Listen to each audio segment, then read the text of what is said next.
I chain smoke and I say fuck a lot. But I accept myself for the way I am. I accept you too. Viewer discretion advised. We have received information in social media that some of the criminals were going to take their criminal conduct into the neighborhoods. I would tell them, if you value your life, you probably shouldn't do that in Polk County, because the people of Polk County like guns. They have guns. I encourage them to own guns, and they're going to be in their homes tonight with their guns loaded. And if you try to break into their homes to steal, to set fires, I'm highly recommending they blow you back out of the house with their guns. And now a word from our sponsors.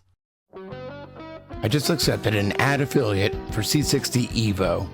What's C60? C60 in oil is a powerful antioxidant that moves through the body like a magnet to attract and neutralize free radicals. Gotta get rid of those radicals. It can slow down aging and reduce cell damage, improve the immune system, and reduce inflammation naturally, among other benefits. And with all the shit that we eat, I'm sure that this would be beneficial. Organic extra virgin olive oil, organic avocado, etc. And it's available for pets. If you're interested, check out my link in the description and buy me some while you're at it. In no way am I saying the protests are unwarranted or inorganic, but in this video, I explore paid protesters, because it seems like the protests are being infiltrated by professional rioters. This next clip I saw, I'm not sure how reliable it is, but it's from the Young Turks, which is a pretty big news organization. So probably not very credible, but it brings the question, are people paid to protest? At one point, a woman sort of facetiously asked if there were any paid protesters in the house, and of course everybody shouted no and groaned. But you stood up and indicated that you are a paid protester. What did you mean by that? Well, I meant, like we all get paid to be,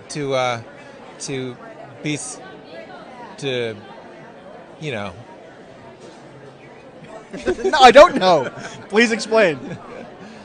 Well, it's a difficult thing to explain, but basically, anytime that you're given the opportunity to protest and somebody will pay you to do it, that's like twice as good as just doing it on your own time.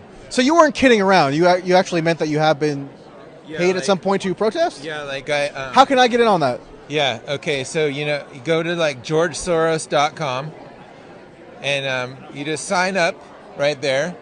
You put your name in, you put your email address, and there's an empty box there where you say how many times you're willing to protest and how much you want to get paid. And you get a check directly from Soros? Directly from Soros. That's incredible. Signed by him.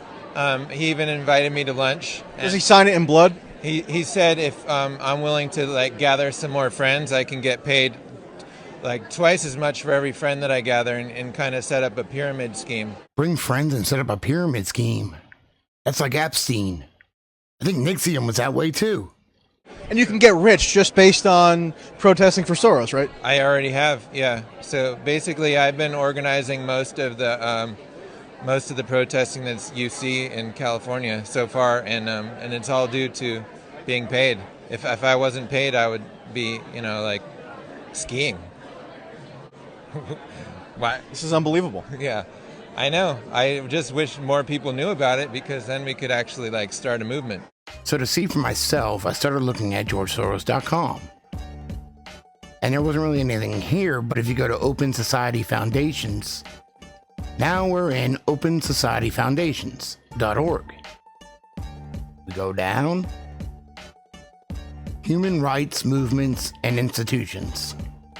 We are committed to upholding the rights described by the Universal Declaration of Human Rights, from civil and political rights, such as the right to free assembly and freedom of speech, to economic and social rights, such as the right to education, food, and housing. It sounds good, right? Concern for human rights informs all our work. Our Human Rights Initiative focuses in particular on challenging impunity and ensuring accountability, tackling discrimination and abuse practices in law enforcement and criminal justice, and defending freedoms of expression, assembly, and association. Our in-house legal team, the Open Society Justice Initiative, also seeks to expand and protect human rights through strategic litigation before both regional tribunals and the human rights committees of the UN. How we fund. Every year, the Open Society Foundation gives thousands of grants to groups and individuals that work on the issues we focus on, promoting tolerance, transparency, and open debate. OpenSocietyFoundations.org. Contact us. Before submitting an inquiry, please familiarize yourself with our work and available grant opportunities by exploring this website. What are you writing about? General inquiry? Grants, scholarships, or fellowships? Jobs or internships?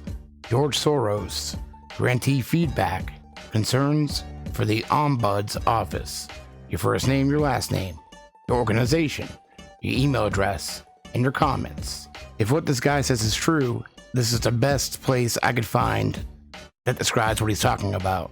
And just from a little dicking around, here's a couple examples of people being paid to protest. From Huffington Post, November 21, 2012. Paid to protest. Some homeless almost make a living. This article just talks about a homeless man named John Horsey, which landed a job as a paid protester. Every business day, Horsey, 54, walks on the line with 30 or so other men and women chanting slogans on behalf of the Mid-Atlantic Regional Council of Carpenters in downtown D.C.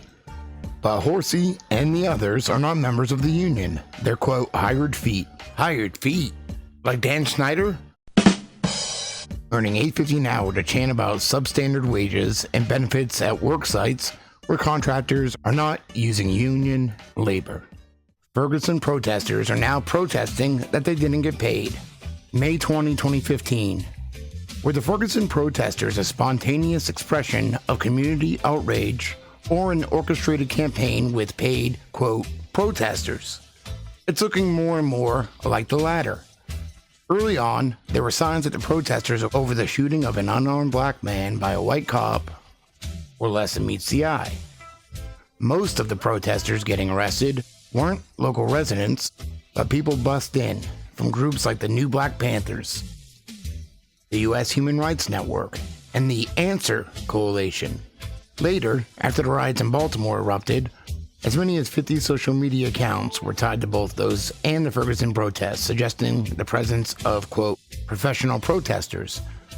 Now, some of the protesters themselves are complaining that they never got paid. In mid-May, Millennial Activists United organized a sit-in at the Missourians Organization for Reform and Empowerment offices. The reason? MORE, or More, owed the protesters money. The group complained that More created a joint account in which national donors from all over the world have donated over $150,000 to sustain the movement. But the people of this movement have seen little to none of that money. A letter posted by the group went on to claim organizers and protesters depleted $50,000 of the available funds and dispersed it among the people in the movement in no particular order. They even started a Twitter hashtag to encourage More to cough up more money. Hashtag cut the check from the Washington Times. Hired Black Lives Matter protesters start hashtag cut the check after being stiffed by Acorn Successor Group. May 15, 2015. Hired protesters with the BLM movement have started a hashtag cut the check and held a sit-in at the offices for the successor group to the Association of Community Organizations for Reform Now, Acorn, in Missouri after the group allegedly stopped paying them. Front Page Magazine reports that Missourians Organizing for Reform and Empowerment, or More. I don't know about you, but every time I hear these organization names, I think of the CLIT. The Coalition for Liberation of Itinerant Tree Dwellers, or simply CLIT. We are the CLIT. None of you are safe. Now tremble before the might of our merciless leader. No one rules a clit like me. Not this little fuck. None of you little fucks out there. I am the clit commander. From the intelligence we've been gathering, we've discovered that the clit is actually a tiny offshoot of the labia. The Liberate Apes Before Imprisoning Apes movement. Exactly. Has been paying protesters $5,000 a month. to demonstrate in Ferguson. Last week, hired protesters who haven't been paid held a sit-in at Moore's offices and posted a demand letter online. And I found a little video clip of some of them sitting in the office. Black people choose to organize, we organize well. And we gon' just keep on. It's just gonna be more of us that show up. We're not going nowhere. So you need to go make some phone calls or whatever it is needs to be done. It's happening today. You're not gonna do this shit. We don't trust you because you do this thing. You do this with me. This is what you do. You have to ask yourself, why would a billionaire like George Soros fund all these organizations behind it? The reason is he's had a lifelong dream of one world government, of elites, redistributing wealth and setting up rules for the rest of us. Into the creation of a new world order. Fucking stoned.